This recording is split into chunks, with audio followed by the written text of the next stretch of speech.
নমস্কার, এডুচর্চায় সকলকে স্বাগত। আমরা জানি এসএসকেএমএসকের দীর্ঘদিনের লড়াকু নেতৃত্ব আমিরুল মুর্শদ সাহেব কয়েকদিন আগে তিনি বীরভূম জেলার এসএসকেএমএসকের যে আদি সংগঠন রয়েছে সেই সংগঠনের দায়িত্বে ফিরে এসেছেন। তো এই নিয়ে এসএসকেএমএসকের শিক্ষকদের মধ্যেও একটি বিভ্রান্তি যেমন রয়েছে, তেমনি প্রশ্ন থাকে তিনি কেন গেলেন সেই সংগঠনে আবার। আর এই নিয়ে এসএসকেএমএসকের পার্শ্ব শিক্ষক বা এসএসএ কর্মীদের বেতন বৃদ্ধি বিষয়ক যে সমস্যা রয়েছে বা এসএসকেএমএসকের যে সমস্যা রয়েছে তার কি কোনো সমাধান হবে নতুন সংগঠনে গেলে, বা যৌথ আন্দোলন কি চলতে পারে এই নিয়ে? তো তাকে এই নিয়ে যখন প্রশ্ন করা হলো তখন তিনি কি উত্তর দিলেন সেটি এখন আপনাদেরকে শোনাচ্ছি। হ্যাঁ, দেখুন, খুব গুরুত্বপূর্ণ প্রশ্ন আপনি তুলে দিয়েছেন। আমি প্রথমেই আপনার এই চ্যানেলের মাধ্যমে রাজ্যের সমস্ত এসএসকেএমএসকে শিক্ষক শিক্ষিকা, একাডেমিক সুপারভাইজার, মাদ্রাসা ও পৌরসভা শিক্ষক শিক্ষিকা আছেন তাদের, এবং তার সঙ্গে আমরা সবসময় যুক্ত করেই রাখি পার্শ্ব শিক্ষকদের আমি আপনার এই চ্যানেলের মাধ্যমে আন্তরিক শুভেচ্ছা অভিনন্দন জানাচ্ছি। এখন আমি রাজ্যের শিক্ষক শিক্ষিকাদের উদ্দেশ্যে যে প্রশ্নগুলো আপনি করেছেন তার সংক্ষেপে আমার সাধ্যমতো আমি উত্তর দেওয়ার চেষ্টা করছি। এখন আপনি প্রথমে যেটা বললেন যে বেতন বৃদ্ধি হচ্ছে না, একটা বিষয় বলেছেন। কয়েকটি ধাপে আপনার প্রশ্নগুলোর মধ্যে বেশ কয়েকটি দিক আছে। একটা হচ্ছে বেতন বৃদ্ধি হচ্ছে না, এই নিয়ে একটা প্রশ্ন কিভাবে করা যাবে। তো বেতন বৃদ্ধির ব্যাপারটা হচ্ছে না সেটা ঠিকই, কিন্তু কিছু কিছু চ্যানেল আবার দেখবেন প্রতিদিনই বেতন বাড়িয়ে দিচ্ছে আমাদের। এখন এই জায়গাটাই আমাদের একটা বড় সমস্যা হয়ে দাঁড়িয়েছে। আমরা শিক্ষকরা এই নিয়ে খুব দ্বিধা বিভক্ত হয়ে পড়ছি। মানে আন্দোলনের ডাক দিতে গেলেও একটা অংশের শিক্ষক প্রশ্ন করে বসছেন যেহেতু বেতন বৃদ্ধির একটা ভালো খবর আছে, অথচ আপনারা আবার আন্দোলন করে এটাকে মানে সেই জলে তলিয়ে দিচ্ছেন।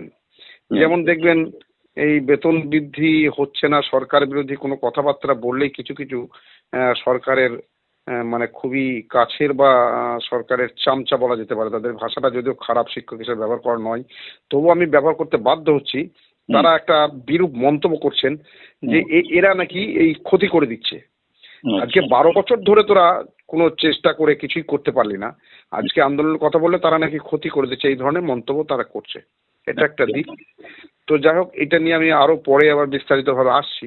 এখন আপনি যেটা বললেন একটা গুরুত্বপূর্ণ প্রশ্ন তুলেছেন যে নিখিল বঙ্গীয় শিশু শিক্ষা সহায়িকা মাধ্যমিক শিক্ষা সম্প্রসারক অ্যান্ড একাডেমিক সুপারভাইজার সমন্বয় সমিতি একটা সংগঠন। এই সংগঠনটা কিন্তু মানব সম্পদ কর্মী সহায়ক ইউনিয়নের রেজিস্টারভুক্ত একটা সংগঠন। এই সংগঠনটা জন্ম লগ্ন থেকে পশ্চিমবঙ্গে এসএসকেএমএসকে শিক্ষকদের, শিক্ষক শিক্ষিকাদের জীবন জীবিকার স্বার্থে কাজ করে আসছে। যেটা 2003 সাল থেকে একটা সংগঠনের নাম ছিল 12 জুলাই কমিটি।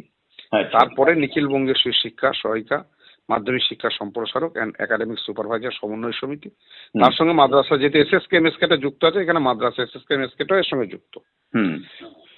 তো এই সংগঠন 2000 সাল থেকেই, যখন থেকে এসএসকেএমএসকের উৎপত্তি, তখন থেকে এই সংগঠন কিন্তু কাজ করে আসছে। এবং তখন সরকারের তদানীন্তন সরকার, বামফ্রন্ট সরকারের আমলে সরকারের মন্ত্রী বলুন বা সরকারের যে সমস্ত আধিকারিকরা বলুন, তারা সরকারের সংগঠনের নেতৃত্বে যথেষ্ট গুরুত্ব সহকারে আলোচনা করতেন এবং সেগুলো মন্ত্রীর কাছে তুলে দিয়ে মন্ত্রীর সঙ্গে বৈঠক করা হতো এবং সাধ্যমতো সেখানে প্রতি বছর কিছু না কিছু একটা ধাপে ধাপে আমাদের উন্নতি ঘটেছে। সেটা নিশ্চয়ই তার রেকর্ড আছে। মানে আমাদের যেটা শুরু হয়েছিল 2000 থেকে 2000 এবং 1000, তারপরে সেটা হলো 3000 এমএসকে এর ক্ষেত্রে। আমি একটা বললেই বাকিগুলো ওই ঠিক সাময়িকভাবে ওইভাবেই বেড়ে এসছে। তাই 3000 থেকে 6000 হয়েছে। 6000-এর পরে দেখবেন এক ধাপে 35% বাড়িয়ে সেটা 8100 টাকা, এবং 2010 সালে এটা হয়েছিল। এবং সেই সঙ্গে আর একটা অর্ডারে বেশ কিছু সুবিধা আমাদের তদানীন্তন সরকার দিয়েছিল, যেটা হচ্ছে 3 বছর অন্তর 5% ইনক্রিমেন্ট এবং 35% বেতন বৃদ্ধি করে 6000 থেকে 8100 টাকা। তারপরে যেটা এককালীন, যেটা আমাদের যে প্রতি বছর একটা রিনিউয়াল করতে হতো, মানে তখন সভাপতি সম্পাদকের বিষয় ছিল। তো সেই সভাপতি সম্পাদকদের রিনিউয়াল করতে গিয়ে আমাদের হিমশিম খেতে হচ্ছে অনেক জায়গায়। তো সেটাও সরকার আমাদের দাবি অনুযায়ী সেটাকে তুলে দিয়ে এককালীন 65 বছর কাজের সুযোগ আমাদের করে দিয়েছে। যদি এই সরকার মাঝে মাঝে বলে স্থায়ী করা হলো, মানে এর আজে বাজে কথাবার্তা বলে স্থায়ী করা হলো, এটা স্থায়ী অনেক আগে থেকে হয়ে আছে, আমরা তদানীন্তন সরকার আমাদের স্থায়ী করেছে, এই সরকার স্থায়ী করার কি আছে। তো এটা বিষয়। এবং তারপর দেখবেন 2011 সালে পালা বদল হয়ে যাওয়ার পর ওই 5% ইনক্রিমেন্টটা পর্যন্ত আমাদের বন্ধ করে দিয়েছে, বেতন বৃদ্ধি দূরের কথা। তো সেটা আবার অনেক লড়াই সংগ্রাম করে সেটা আবার আদায় করা হয়েছিল, পরবর্তী ক্ষেত্রে ইনক্রিমেন্ট সহ দিতে বাধ্য হয়েছিল। তো যেহেতু একটা সরকারের সিদ্ধান্ত আর একটা সরকার অমান্য করতে পারে না, তো এই জন্য বলছি আমি এই সংগঠনটা হঠাৎ করে নয়, এই সংগঠনের যেহেতু আমরা এবং এই সংগঠন এটা আমি দীর্ঘদিনের মেম্বার আছি, মাঝখানে এই সংগঠনের কিছু কিছু ইনঅ্যাক্টিভ হয়ে গিয়েছিল, এবং ইনঅ্যাক্টিভ শুধু নয়, তার সঙ্গে এই সংগঠন সবসময় যৌথ আন্দোলনে বিশ্বাসী। তাই আমরা যৌথগতভাবে আন্দোলনগুলো করে এসেছি। তাই এই সংগঠন বলুন আর অন্য আরো কিছু সংগঠন বলুন, সেই সংগঠনগুলোকে আমরা একটা জায়গায় মাস্ট করে একটা মঞ্চ তৈরি করেছিলাম, যে মঞ্চের মাধ্যমে আমরা এই দীর্ঘ কয়েক বছর ধরে 2020 সাল থেকে একটা আন্দোলন কর্মসূচির রূপ দিয়ে এসেছি। কোনো একটা সংগঠন এককভাবে যদি কিছু করতে যায় সেক্ষেত্রে সেটা সেই আন্দোলনটা দানা বাঁধছে না, তার জন্য বাধ্য হয়ে সব সংগঠন ঐক্যবদ্ধভাবে একটা মঞ্চ তৈরি করে আমরা সেই মঞ্চের মাধ্যমে দীর্ঘ এই 3-4 বছর ধরে আন্দোলন কর্মসূচিগুলো গ্রহণ করে আসছি, এবং আগামী দিনেও সেইভাবেই আমরা যৌথভাবে আন্দোলন কর্মসূচি গ্রহণ করব, এতে কোনো সমস্যা নেই। কারণ দেখবেন এই যে সংগঠনের কথা বলছেন, নিখিল বঙ্গীয় শিক্ষা এবং মাধ্যমিক শিক্ষা সম্প্রসারক এবং সমন্বয় সমিতি, এই সংগঠনের রাজ্য কনভেনার হচ্ছে মাননীয় পরিতোষ ঘোষাল। তো তিনি আবার আমাদের যে যৌথ মঞ্চ যে 6 তারিখে 6ই মার্চ রাজ্যে যে বৃহৎ সমাবেশ আমরা করেছি সমস্ত সংগঠন ঐক্যবদ্ধভাবে, তার আগে আমরা ধাপে ধাপে ত্রিপুরা ভবনে মিটিং করেছিলাম, তারপরে আপনার ফেব্রুয়ারিতে মিটিং করেছি, তারপরে আমরা ফেব্রুয়ারি মাসে আবার 11 তারিখে আপনার রানী রাসমণি নয়, আমরা করুণাময়ীতে আমরা বসেছিলাম, কোর কমিটি গঠন করে সে কোর কমিটির মাধ্যমে আমরা সিদ্ধান্ত নিয়ে 6 তারিখে এই কর্মসূচিটা গ্রহণ করেছিলাম। তো সেখানে দেখবেন যুগ্ম কনভেনার ওই যে আপনার পরিতোষ ঘোষালও আছেন, এই সংগঠনের যিনি রাজ্য সম্পাদক। কাজেই এটা আমাদের কোনো ছুটমার্গ নেই, আমরা SSKMSK এর স্বার্থে ঐক্যবদ্ধ আন্দোলনে সবসময় বিশ্বাসী, এবং আগামী দিনেও আমরা ঐক্যবদ্ধ আন্দোলনের মধ্য দিয়েই আমাদের দাবি আদায় করার চেষ্টা করব, এই নিয়ে কোনো ধোঁয়াশার ব্যাপার নেই। এবং এই সংগঠনের সঙ্গে যে মুকুলেশ বাবুরা এই সংগঠনের মধ্যেই ছিলেন একটা সময়। তো এই হচ্ছে ঘটনাটা হচ্ছে যে এখন কিন্তু SSKMSK সংগঠন নানাভাবে বিভক্ত রয়েছে, তাহলে তারা সব একসঙ্গে মিলে কি সরকারপন্থী, সরকার বিরোধী বা নিরপেক্ষ ইত্যাদি নানা নামে সংগঠন রয়েছে, সেই সংগঠন এক হয়ে কি দাবি আদায়ের ক্ষেত্রে এক জায়গা হতে পারবে? অবশ্যই পারবে, আমাদের সে প্রস্তুতি চলছে, সেখানে আমাদের তো কোনো ছুটমার্গ নেই। আমরা তো বলেই দিয়েছি যে আমরা সকলে ঐক্যবদ্ধভাবে যে আন্দোলন যখন করব তখন একটা মঞ্চ তৈরি করে সমস্ত সংগঠন ঐক্যবদ্ধভাবে আমরা আন্দোলন করব। এবার সেই ক্ষেত্রে বরং বাধা সৃষ্টি একটা করে, যেটা হচ্ছে সরকারপন্থী সংগঠন আমাদের সঙ্গে আসে না। আচ্ছা, আমরা যেটা লক্ষ্য, যারা সরাসরি সরকারপন্থী সংগঠন তারা আমাদের সঙ্গে আসে না, বাকি সকলেই। আর একটা বিষয় হচ্ছে আমাদের সংগঠনের কখনোই উদ্দেশ্য বা লক্ষ্য নয় যে সরকার পরিবর্তনের ডাক আমরা কখনো দিইনি।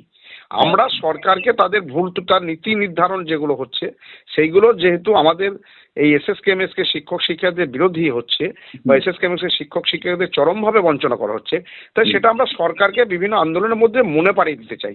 আমরা কখনো সরকার পরিবর্তনের ডাক দিচ্ছি না বা সরকারের কোনো বিরোধিতা করছি না, আমরা আমাদের দাবিগুলো সরকারের কাছে জানান দিতে চাই, তার জন্য আমাদের যেটুকু আন্দোলন করার সেটুকু করতে হবে। তাহলে আপনার কি বিশ্বাস যে শুধুমাত্র সরকারপন্থী যে রয়েছে তথাকথিত স্বীকৃত সরকারপন্থী সংগঠন বাদে বাকি সংগঠনগুলো একসঙ্গে হয়ে যদি রাস্তায় নামেন তাহলে কি দাবি দাওয়া পূরণ হতে পারে? হ্যাঁ, দেখুন এই বিষয়টা হচ্ছে দাবি দাওয়া পূরণ হওয়ার বিষয়ে কিছুটা আন্দোলন তো আছেই, তার সঙ্গে কিছুটা সরকারের মানসিকতা প্রয়োজন। আচ্ছা, সরকারের যদি মানসিকতা এটাই হয়ে থাকে যে না এদের কিছুই করব না, যেটা এখন এই মুহূর্তে সেই ধরনের মানসিকতাই সরকার নিয়ে চলছে বলে আমাদের মনে হচ্ছে, তো সেক্ষেত্রে কিছু বলার নেই। কিন্তু আবার এই সরকারি বিভিন্ন সেক্টরে বিভিন্নভাবে তাদের ভাতা বৃদ্ধি করছে, বিভিন্ন রকম সুযোগ সুবিধা দিচ্ছে, কিন্তু শুধুমাত্র SSKMSK এবং পার্শ্ব শিক্ষক, SSKMSK এর সঙ্গে আরো কিছু যুক্ত আছে, যেমন ধরেন শিক্ষা বন্ধু এরাও আছে, তারপর চুক্তিভিত্তিক শিক্ষক HS তারাও আছে। তো এই শিক্ষা বন্ধু এইগুলো সমস্তগুলো নিয়ে যে আমাদের এই সেক্টরটাকে বঞ্চনা মানে চরমভাবে বঞ্চনা করেছে। বাকি সবারই ধাপে ধাপে তাদের জিও বের হচ্ছে, তো আমাদের সেটা করছে না। আমরা আশা করছি আমরা যৌথভাবে যদি আন্দোলনের সেইভাবে একটা রূপরেখা তৈরি করতে পারি এবং সেইভাবে যদি সরকারকে জানান দিতে পারি, তা নিশ্চয়ই এখানে আমাদের সংখ্যাটা তো নেহাত কম নেই। পার্শ্ব শিক্ষকদের সংখ্যা প্রায় 45,000-এর অধিক। আমাদের SSKMSK শিক্ষক শিক্ষিকা একাডেমিক সুপারভাইজার নিয়ে সেটাও প্রায় 40,000-এর কাছাকাছি।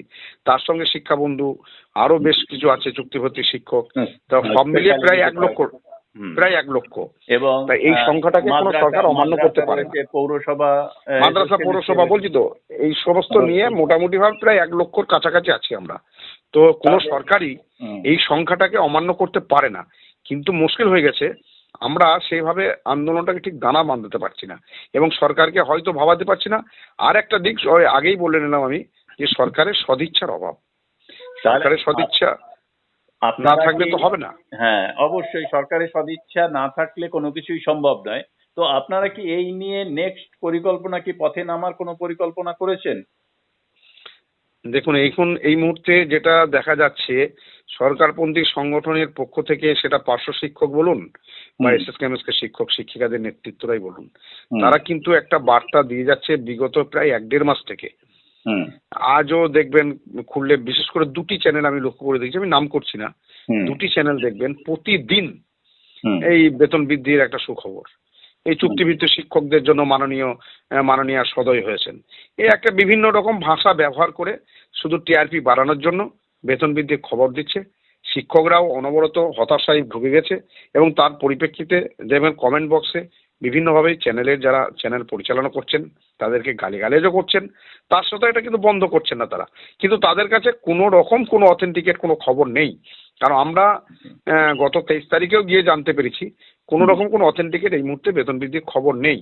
এবং যেটা ফাইল একটা তৈরি হয়েছে, সেটা একটা স্ল্যাব অনুযায়ী ফাইল তৈরি হয়েছে। আমরা যেটা বলেছি যে ওই ফাইলটা মানে কার্যকারী করতে হবে এবং সকলের ক্ষেত্রে, চুক্তিভিত্তিক SSKMSK পার্শ্ব শিক্ষক সকলের ক্ষেত্রে ওই রকম একটা স্ল্যাব অনুযায়ী বেতন বৃদ্ধি করতে হবে। এটা হচ্ছে আমাদের মূল দাবি। ফাইলটা কাদের জন্য তৈরি হয়েছে আপনার ধারণা? আমার ধারণা ফাইলটা SSK কর্মীদের জন্য, সমস্ত SSK কর্মীদের জন্যই তৈরি হয়েছে। আচ্ছা আচ্ছা আচ্ছা আচ্ছা আচ্ছা। তাহলে সেই ফাইলটা যদি সরকার মেনে নেয় বা প্রকাশ করে বিজ্ঞপ্তি আকারে, তাহলে আশা করা যায় সবার বেতন বৃদ্ধি ঘটবে। অবশ্যই, যেটা আপনার গ্রুপ সি গ্রুপ ডি এর জন্য অলরেডি জিও বের করে দেওয়া হয়েছে ওই ফাইল অনুযায়ী। তো সেটা আমাদের SSKMSK এবং পার্শ্ব শিক্ষক সহ যারা মাদ্রাসা, পৌরসভা থেকে আরম্ভ করে এই সেক্টরে যত শিক্ষক শিক্ষিকা বা অশিক্ষক কর্মী আছেন, তাদের সকলের জন্য আমরা চাই ওই ফাইল অনুযায়ী, বিশেষ করে দেখুন গ্রুপ সি এবং গ্রুপ ডি তাদের অনারিয়াম যদি 35,000, 37,000, 39,000 হতে পারে মানে স্ল্যাব অনুযায়ী, সেক্ষেত্রে তাদের যোগ্যতা, ন্যূনতম যোগ্যতা মাধ্যমিক, উচ্চ মাধ্যমিক।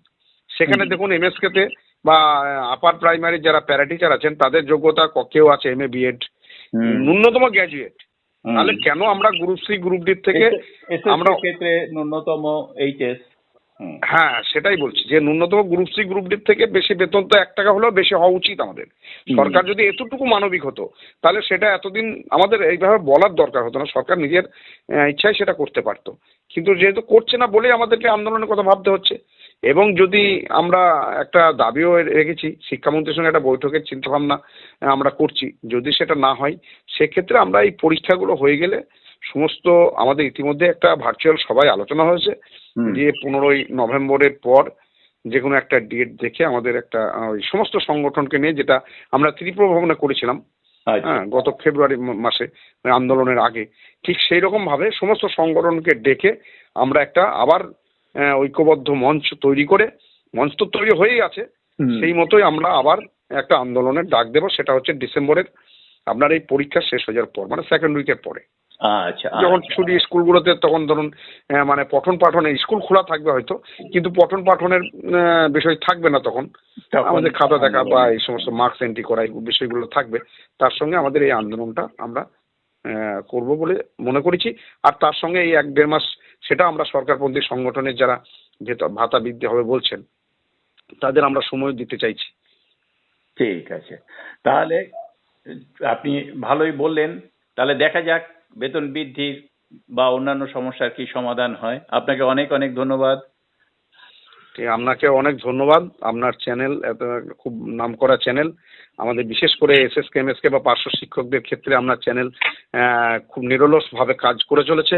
আপনি আমার মতো একজন সামান্য ক্ষুদ্র এমএসকে শিক্ষককে আপনার চ্যানেলে বলার সুযোগ করে দেওয়ার জন্য আপনাকে অসংখ্য ধন্যবাদ।